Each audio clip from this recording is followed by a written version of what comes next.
एक कौम जिसे दुनिया ने हर मोड़ पर दर्द दिया, पर हर दर्द ने इसे और मजबूत बनाया। ये कहानी है यहूदी कौम की, एक ऐसी कौम जिसका इतिहास नफ़रत, तनाव और अस्तित्व की लड़ाई से भरा हुआ है। लेकिन उसी इतिहास में छुपी है इंसानी हिम्मत, सोच और आस्था का एक जीता जागता प्रमाण।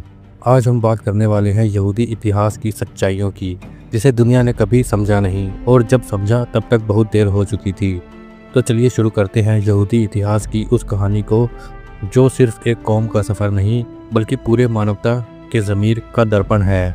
यहूदियों का इतिहास शुरू होता है हजारों साल पहले, जब इब्राहिम नाम के एक व्यक्ति ने एक परमेश्वर में विश्वास किया।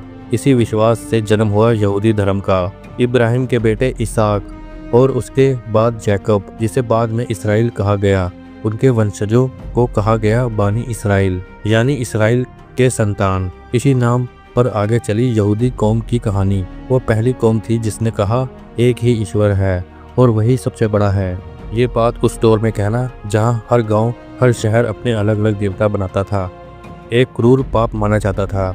पर यहूदियों ने कभी अपना विश्वास नहीं छोड़ा। यहूदी लोग एक समय मिस्र यानी इजिप्ट में जा बसे। शुरुआत में सब कुछ ठीक था, लेकिन धीरे धीरे उन्हें गुलाम बना दिया गया।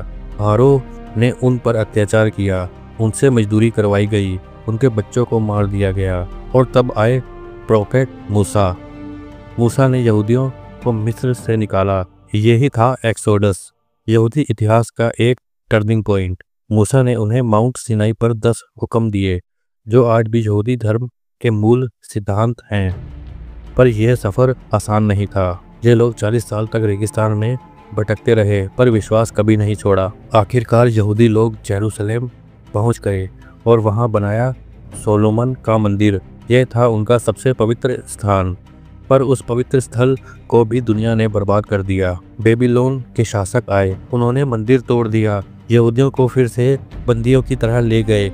यहूदी कौम बिखर गई। किसी ने सोचा भी नहीं था कि एक दिन यह लोग फिर से इकट्ठा हो पाएंगे। रोमन एम्पायर के समय एक बार फिर जेरूसलेम को बर्बाद कर दिया गया और यहूदी लोग दुनिया भर में बिखर गए। इसे कहा गया डायस्पोरा।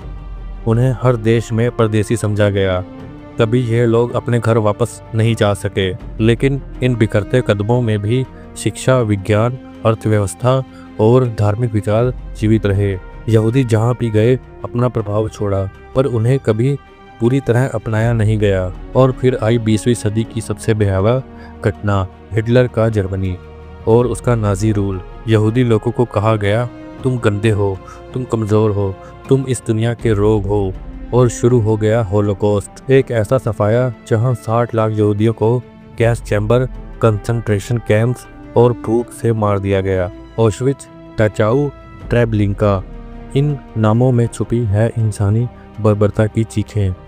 छोटे बच्चे, बूढ़े माँ बाप और जवान लोग, सबको अलग किया गया और मौत दे दी गई, सिर्फ इसीलिए क्योंकि वो यहूदी थे।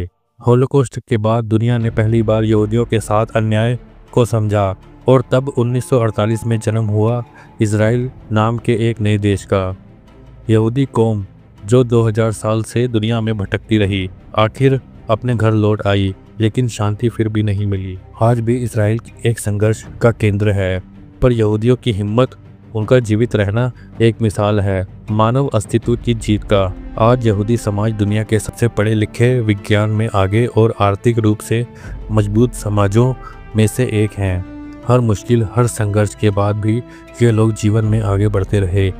एल्बर्ट आइंस्टाइन से लेकर सिगमंड फ्रॉयड तक, मार्क जुकरबर्ग से लेकर स्टीवन स्पीलबर्ग तक, यहूदी समाज ने दुनिया को नए दृष्टिकोण दिए हैं। जिन्हें दुनिया ने मिटाने की कोशिश की, उन्होंने ही दुनिया को सोचना सिखाया।